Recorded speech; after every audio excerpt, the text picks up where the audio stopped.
Video में प्यारे साथियों हम लोग पढ़ेंगे क्लास 9 केमिस्ट्री चैप्टर 1 हमारे परिवेश के पदार्थ अति लघुतरीय प्रश्न। आप लोग काफ़ी ज़्यादा कमेंट किए हैं क्योंकि क्लास 10th का सभी वीडियो बना दिए मेरे पास हर चैप्टर को, तो आप लोग बोले सर कि 9th को भी बना दीजिए, तो चलिए 9th के भी लेके आ गए। फर्स्ट क्वेश्चन है मेरे प्यारे साथियों, वह चीज़ क्या कहलाती है जो कुछ स्थान घेरती है तथा जिसमें द्रव्यमान होता है। तो ये बताया था मेरे प्यारे साथियों क्योंकि चैप्टर का नाम ही है पदार्थ, ठीक है। तो आपको बताया था पदार्थ का परिभाषा ये होता है जो कुछ भी स्थान को घेरता हो उसको हम लोग पदार्थ कहते हैं। तो इसका राइट आंसर मेरे प्यारे साथियों पदार्थ, ठीक है। हमारा अंदाज कुछ इसी प्रकार है, जो छोटा सा रहता है यहीं पे लिख देते हैं। सेकंड है मेरे प्यारे साथियों द्रव क्या है, तो द्रव का आपको परिभाषा लिखना है, तो चलिए आपको द्रव भी बता देते हैं फटाफट मेरे प्यारे साथियों, ठीक है। चलिए सेकंड का हम लोग आंसर लिखेंगे कुछ इस प्रकार, पदार्थ का वह शुद्ध रूप जिसकी एक निश्चित संरचना हो, जिसके स्पष्ट गुण हो, द्रव कहलाता है। मेरे प्यारे साथियों कोई एक निश्चित संरचना हो, जैसे त्रिभुज हम लोग जिस प्रकार बनाते हैं तो एक संरचना होता है, वृत्त जिस प्रकार बनाते हैं तो हम लोग एक संरचना होता है, तो उसी प्रकार एक निश्चित संरचना हो जिससे और स्पष्ट गुण हो वो द्रव कहलाता है। चलिए थर्ड नंबर क्वेश्चन है मेरे प्यारे साथियों, क्या चीनी एक द्रव है, तो जी हाँ इसका लिख सकते हैं, हाँ चीनी क्या है मेरे प्यारे साथियों द्रव है। चलिए चौथा नंबर देखिए, पदार्थ की विभिन्न अवस्थाओं के नाम लिखिए। तो हम लोग जानते हैं मेरे प्यारे साथियों पदार्थ के कितने होते हैं, तो 3, मुख्य रूप से 3। देखिए चौथा का आंसर होगा पदार्थ के 3 रूप होते हैं, ठोस रूप में, द्रव रूप में और गैस रूप में। ये मेरे प्यारे साथियों हम लोग अपना शरीर से भी कर सकते हैं, जैसे ठोस तो हम लोग के क्या होता है हड्डी, दांत, ये सब ठोस रूप में हो गया। द्रव तो द्रव में मेरे प्यारे साथियों रक्त आ जाता है, ठीक है। और गैस तो गैस जो हम गैस के रूप में लेते हैं, ठीक है। तो पदार्थ के 3 रूप होते हैं, कौन कौन, ठोस, द्रव और गैस।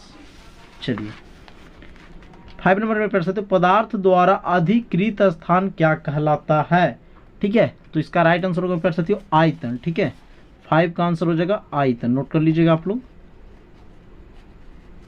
आयतन। 6 नंबर देखिए, 10 डिग्री सेल्सियस पर जल की भौतिक अवस्था क्या होती है, ठीक है। तो देखिए मेरे प्यारे साथियों जब भी आपको, तो ये द्रव ही होगा, क्यों ये भी आपको बता दें, क्योंकि 0 डिग्री सेल्सियस से शुरू होता है मेरे प्यारे साथियों, ये 100 डिग्री सेल्सियस पे जाके उबलता है, तो जो बीच में रहेगा वो क्या होता है मेरे प्यारे साथियों द्रव ही होगा, क्योंकि यहाँ पे 10 डिग्री सेल्सियस की बात की गई है, तो ठीक है। तो इसका राइट आंसर होगा द्रव। 7 नंबर क्वेश्चन हम लोग का मेरे प्यारे साथियों, अंतरा अणु का स्थान से आप क्या समझते हैं, ठीक है। तो चलिए फटाफट हम लोग जान लेते हैं 7 का राइट आंसर। देखिए 7 का आंसर लिखेंगे हम लोग कि पदार्थ के कणों के बीच रिक्त स्थान को अंतरा अणु का स्थान कहते हैं। ये कौन सा स्थान होता है, तो रिक्त स्थान। देखिए ये पदार्थ हो गया मेरे प्यारे साथियों, ठीक है, और जो बीच में रिक्त स्थान है उसी को हम लोग कहते हैं अंतरा अणु का स्थान, ठीक है। अब चलिए और 8 नंबर देखिए उसी चीज का है, सेम टू सेम, अंतरा अणु आकर्षण बल क्या है, तो बस यही लिखेंगे मेरे प्यारे साथियों कि पदार्थ के कणों के बीच रिक्त स्थान नहीं, आपस में देखिए ये जो मेरे प्यारे साथियों मजबूती से अगर बंधे होते हैं तो वो अंतरा अणु आकर्षण बल कहलाते हैं, एक दूसरे से जुटा हुआ। तो 8 का भी आंसर इसी का प्रकार से हो जाएगा, ठीक है। चलिए लिख लीजिएगा आप लोग। 9 नंबर में प्यारे साथियों, ठोस पदार्थ में बहाव क्यों नहीं होता है, ठोस पदार्थ में प्यारे साथियों बहाव क्यों नहीं होता है, तो चलिए इसका भी आंसर जान लेते हैं 9 नंबर का, कि ठोस पदार्थ के कण इतनी मजबूती परस्पर बंधे रहते हैं कि ये बिना बाधा के एक दूसरे के ऊपर से फिसल नहीं सकते। ठोस है मेरे प्यारे साथियों तो वो आपस में मजबूती बंध से, ठीक है, बंधे होते हैं, जिसके कारण एक दूसरे से ऊपर से फिसल नहीं सकते हैं, ठीक है। उसी का कहता है बहाव, फिसलना को कहते हैं बहाव। चलिए आशा करते हैं कि आपको समझ में आ गया, नोट करते चलिएगा, ठीक है। अभी तक आप चैनल को सब्सक्राइब नहीं किए तो चैनल को सब्सक्राइब कर दीजिए, क्योंकि क्लास 10th में आपकी पूरी ज़रूरत हर चैप्टर का वीडियो बन के अपलोड है मेरे प्यारे साथियों। आप लोग काफ़ी ज़्यादा प्यार भी दे रहे हैं और इस वीडियो पर भी आप लोग दीजिएगा, आशा तो यही है। चलिए मेरे प्यारे साथियों 10वां नंबर देखिए, ठोस पदार्थ पर ऊष्मा का क्या प्रभाव पड़ता है, ठीक है। तो चलिए इसका भी आंसर लेके आ गए हैं। कोई चीज़ ठोस है, जैसे लोहा ले लिए मेरे प्यारे साथियों, अगर ठोस है उसको अगर ऊष्मा देंगे तो वो क्या होगा, पिघलेगा। तो उसी प्रकार उसमें लिखना था इसमें कि ऊष्मा के प्रभाव से ठोस कणों की ऊर्जा बढ़ जाती है और ये कण अपने विराम स्थान के चारों ओर कंपन करने लगते हैं, ठीक है। बिल्कुल अपना भाषा में एक बार लिखिएगा, 2 बार रीड कीजिएगा, आपको याद हो जाएगा। चलिए जी आगे चलते हैं। जल्दी जल्दी वीडियो इसलिए बना रहे हैं कि वीडियो आपको लंबा नहीं कर रहे हैं, ठीक है। उस प्रक्रिया का नाम बताइए जिसमें किसी दूषित वस्तु को दुर्गंध उसके चारों और वायु में फैल जाता है, ठीक है। तो इसका राइट आंसर होगा मेरे प्यारे साथियों, देखिए इसको हम लोग कर सकते हैं विसरण, विसरण में चलिए, जल की थोड़ी मात्रा को कमरे के फर्श पर गिरा देने पर वह फर्श पर क्यों फैल जाता है? जल आप देखेंगे मेरे प्यारे साथियों, कमरे थोड़ी सी मात्रा में, ठीक है, कमरे के फर्श पर, यानी नीचे हम लोग जल अगर गिरा देते तो फैलते चला जाता है। इसके पीछे क्या कारण है, यही आपसे पूछा जा रहा है। ठीक है मेरे प्यारे साथियों, 12 नंबर का। तो 12 का आंसर हम लोग लिखेंगे मेरे प्यारे साथियों कि द्रव पदार्थों में बहने की प्रवृत्ति पाई जाती है। जितने भी द्रव होते हैं, जैसे तेल हो गया, ठीक है, पेट्रोल, कोई भी तेल ले लिए, पानी ले लिए, जितने भी द्रव हैं उसमें मेरे प्यारे साथियों बहने की प्रवृत्ति होता है।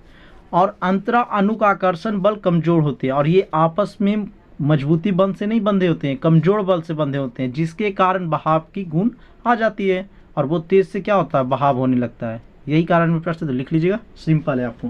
चलिए आगे चलते हैं हम लोग। 13 नंबर देखिए मेरे प्यारे साथियों, 10 डिग्री सेल्सियस है और 25 डिग्री सेल्सियस में किस ताप पर जल का बाष्पन अधिक होगा? तो जरूरी स्वाभाविक है, जितने ज़्यादा तापमान रहेगा उतना ज़्यादा बाष्पन होगा, क्या जी, बाष्प के रूप में निकलेगा। तो 25 डिग्री सेल्सियस इसका राइट आंसर होगा 25 डिग्री सेल्सियस। 14 नंबर देखिए, किसी द्रव के क्वथनांक पर वायु के दाब का क्या प्रभाव पड़ता है? तो इसको भी आपको बता देते हैं फटाफट, ठीक है। चलिए देखिए, सभी को लिखे मेरे प्यारे साथियों, तो काफ़ी ज़्यादा मेहनत लगता है, तो आपका फर्ज बनता है सिर्फ क्या, 2 ही फर्ज बनता है। एक तो चैनल को सब्सक्राइब कर दीजिए और दोस्तों के पास शेयर कर दीजिए, इसके अलावा आप कुछ मत कीजिए।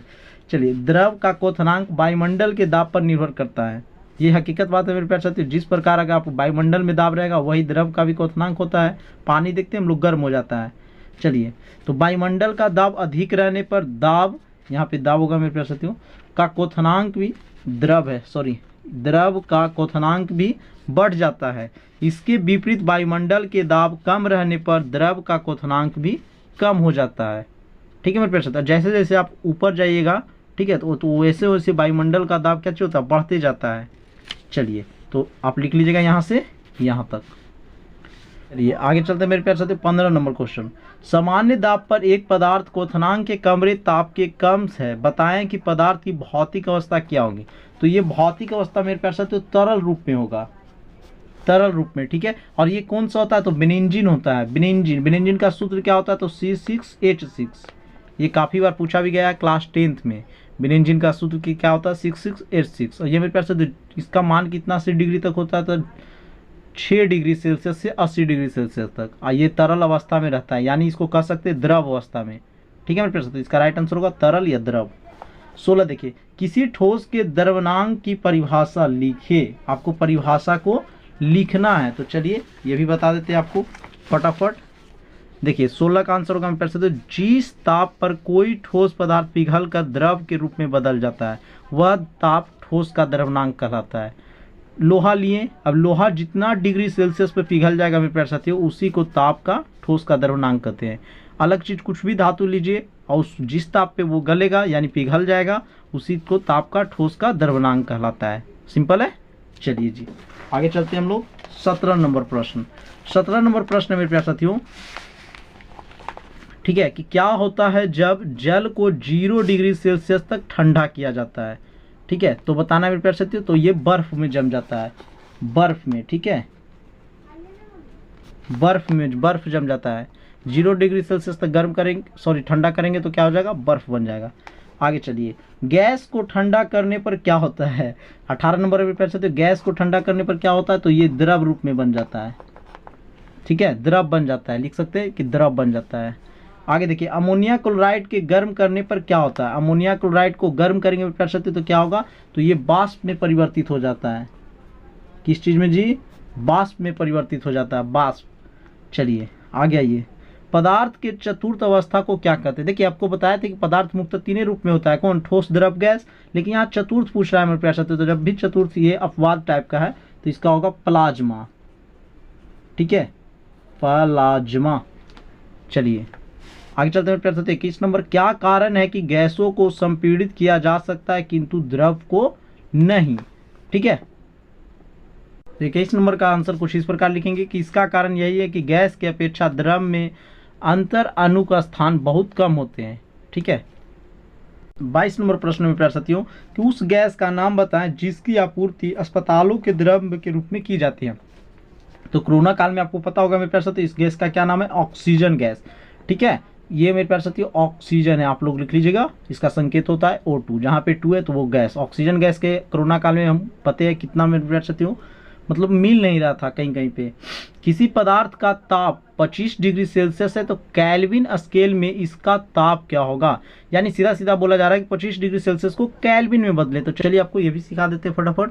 तो सबसे पहले आप लोग को पता होना चाहिए मेरे प्यारे साथियों कि 1 डिग्री सेल्सियस में, ठीक है, 273.15 केल्विन होती है। ठीक है, तो हमको निकालना है मेरे प्यारे साथियों कितना, 35 डिग्री सेल्सियस का।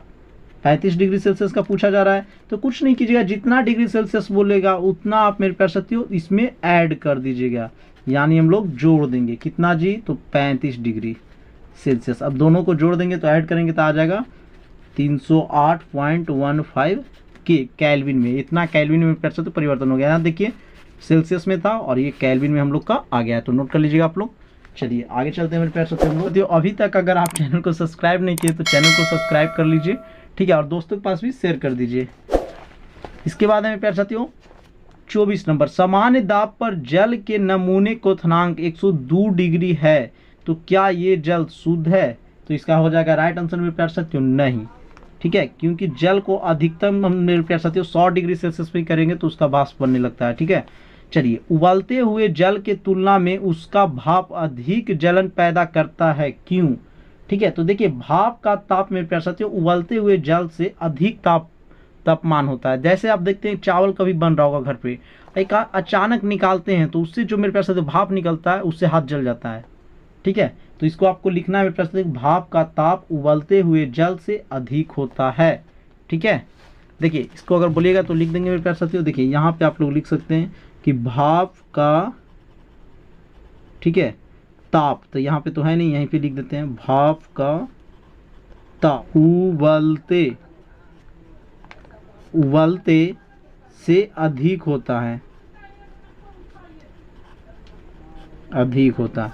क्या अमोनिया की गैसीय अवस्था को वाष्प कहा जा सकता है, तो इसको आंसर होगा मेरे प्यारे साथियों हाँ, ये बिल्कुल 100% सही है, क्योंकि इसका वाष्प का मान कुछ 8.4 करके होता है। तो क्या अमोनिया को गैसीय अवस्था में वाष्प कहा जा सकता है, तो इसको बोलेंगे हाँ। फिर देखिए 27 नंबर, एक ऐसी सामान्य पदार्थ का नाम लिखें जिसे गर्म या ठंडा करने पर उसकी अवस्था में परिवर्तन नहीं होती है, तो इसका राइट आंसर मेरे प्यारे साथियों अमोनिया, ये अमोनिया ही होगा। कितना, इसको जल बताते हैं लेकिन जल नहीं होगा, जल रॉन्ग हो जाएगा।